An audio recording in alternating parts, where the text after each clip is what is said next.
paano kung ganun talaga napunta sa sitwasyon yung nanay ko?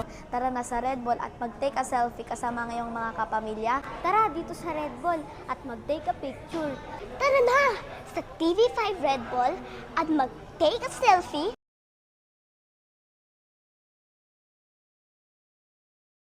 Kaya ang sarap makita ng mukha ni Zion whenever nag-meet kami. 1963. Okay. Okay. Yun ang para sa akin, totoong kaligayahan.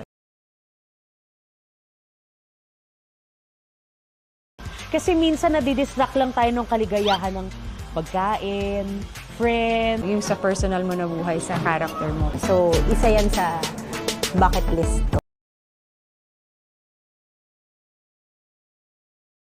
Para malaman ko rin yung interaction ko with others. Pero gusto ko makarating sa Malta. Parang isa sa mga dream destination ko ay sa simbahan. Actually, naka-apat na to ngayong araw na to.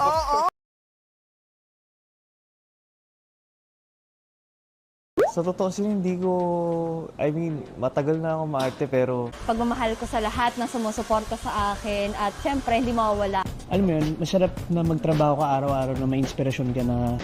Sama-sama tayo magiging saksi! At